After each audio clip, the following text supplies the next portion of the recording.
Hello and welcome, and today we will be talking about Disney, who is letting Fox sneak a horror movie into theaters as Halloween approaches.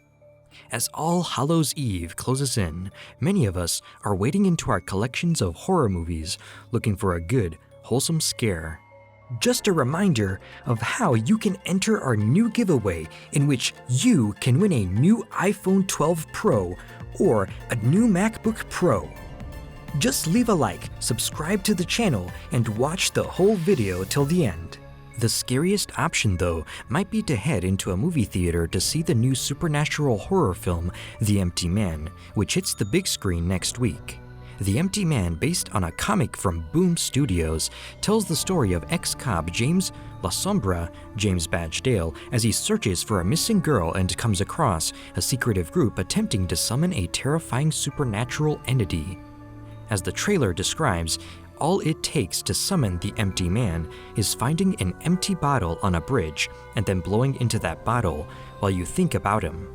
The story sounds pretty straightforward, but perhaps more interesting is the fact that this movie hits theaters on October 23rd, when so many movies are being pushed into 2021 or shifted to streaming services. The Empty Man is a holdover from before Disney's purchase of the 20th Century Fox. The studio first optioned the comic book in 2016, and the movie was initially scheduled to hit theaters on August 7, 2020. The big screen adaptation of Cullen Bunn and Vanessa R. Del Rey's The Empty Man hits theaters this weekend. While not the ideal circumstances to launch a movie, the film has overcome many hurdles, from the pandemic to Disney's acquisition of 20th Century Fox, which made the film. After a group of teens from a small Midwestern town begin to mysteriously disappear, the locals believe it is the work of an urban legend known as the Empty Man, reads the official description of the film. Bunn will be the first to admit that Fox's The Empty Man, which is being released by a subsidiary called Out of Africa Entertainment, diverges somewhat from his and Del Rey's 2014 comic book series.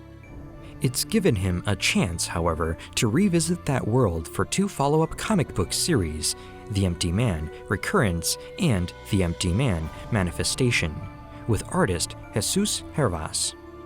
With the movie finally available to audiences everywhere, Newsarama caught up with Bunn to ask his thoughts on the adaptation and how it felt to be the originator of the idea. Here's what he had to say. Newsarama: the film version of The Empty Man is being released this Friday. Cullen, what's been going through your head this week? Cullen Bunn: honestly, I've been focused on my current writing projects, a lot of scripts and a lot of prose. I hope people will see that the movie is coming out and want to check out the graphic novels that inspired it. Narama: have you seen the movie yet? If so, what do you think of it? Bunn: I've seen a few different cuts of the movie, but I haven't necessarily seen the one that is hitting theaters. I definitely haven't seen the version with the Christopher Young score, which I'm very excited about. Young is one of my favorite film composers. Narama: the Empty Man movie follows an ex-cop as he investigates a series of deaths connected by a supernatural disease. How closely does the film version follow your plot? Bunn: well, the comic actually goes in a very different direction. I've seen the ex-cop description popping up for a while, but I think that's more based on the film description, really. The comic follows a pair of government agents from a joint FBI/CDC task force. The Empty Man is a virus of sorts. It is a contagious insanity spreading across the globe, and there are fringe groups, religious sects, and cults that are popping up to worship the disease, sometimes in violent ways. So the movie definitely goes down its own path. Narama: were you involved in the film's production? If so, can you tell us about that experience? Bunn: not this time around. I'm working on a number of new film projects, though, that I'm heavily involved in. Narama: speaking of production, this movie has had a long journey since being announced in 2016. What was that period like for you as the creator of the story? Bunn: there were lots of ups and downs with this one. Really, that's the case with every adaptation. And with the state of the world, there were lots of changes in terms of the schedule. The good news is, I didn't have much time to worry about it. While the movie was being filmed and edited, I was working on 2 new Empty Man graphic novels, Recurrence and Manifestation. No matter what happened with the movie, I had the comics, which I'm very proud of, and I had lots of other material to work on. Narama. Now that it's finally being released, what should fans of the comic most look forward to about the film version? Bun. I think it's interesting to see how the director, obviously a fan of the comics, obviously heavily influenced by what we did, took the film in its own direction. The movie dances in the surreality of the comics. The comics show how the Empty Man alters perceptions of its victims in very different ways, shapes their faith, and I think this movie could absolutely be seen as the warped reality of a select group of people influenced, without knowing it, by the virus of the comics. Narama. Artist Vanessa Del Rey put some very creepy work into the original comic. Should we keep an eye out for any of her visuals in the movie? Bun. It's tough to fully realize Vanessa's work in an adaptation. The creepy, surreal nature of her art is hard to capture.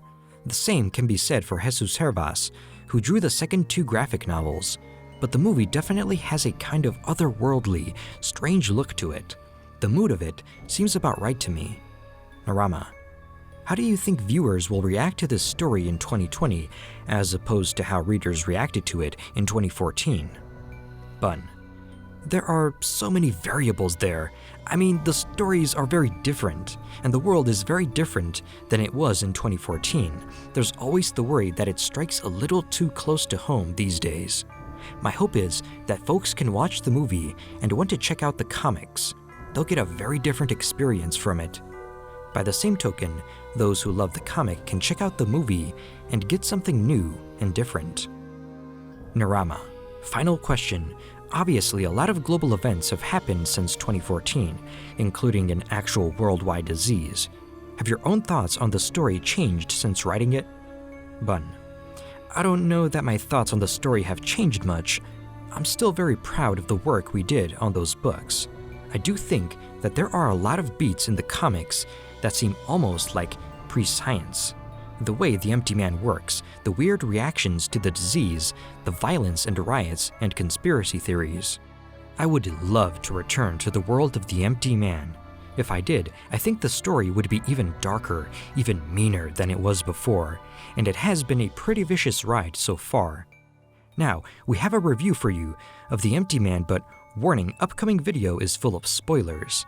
A high school girl who introduces her friends to the Empty Man and goes missing within days of the introduction. James Badge Dale, a 42-year-old former cop who finds himself going from selling spy and self-defense equipment to becoming a private investigator to help find Amanda. Nora. Marin, Ireland.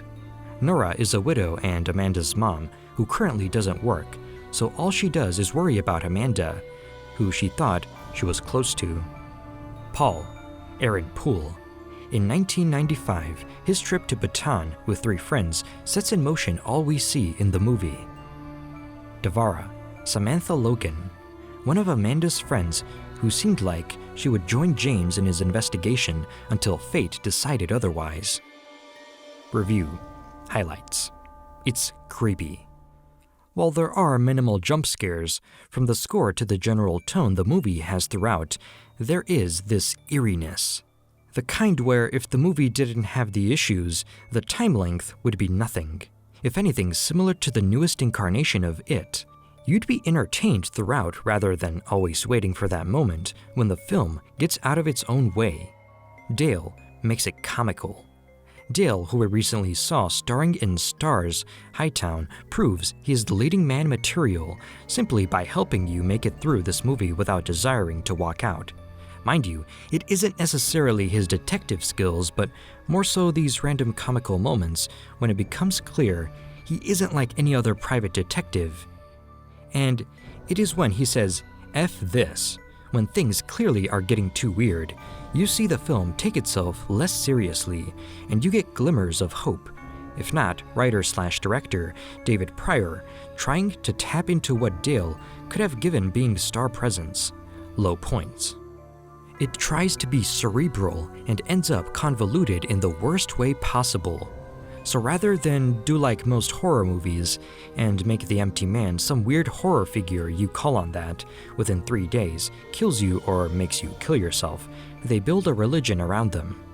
One which gets explained to levels that feel so unnecessary for a horror film, especially one released when there is a dearth of horror due to the pandemic.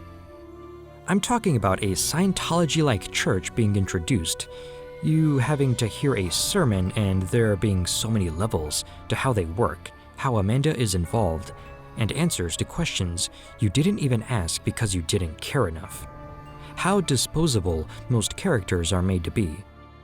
But what might be the real kicker here is that James is the only character from the trailer you'll consistently see. The rest, well, spoilers, either die or are barely in the film. Not only that, they get written off pretty early, so if you were hoping to get to know the teens in the trailer, sorry. I mean, you get some nudity from Samantha Logan, but it's the kind of nudity that feels unnecessary. Not to harp on it, but why is a high school student going to a spa by herself? It is noted she is a jock, but who was paying for her to go to that fancy spa?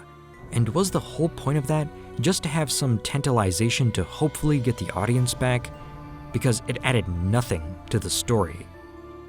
If you watched the video till now, we are sure you liked it. Please drop a like and subscribe to our channel and click the videos flashing on your screen for more entertainment.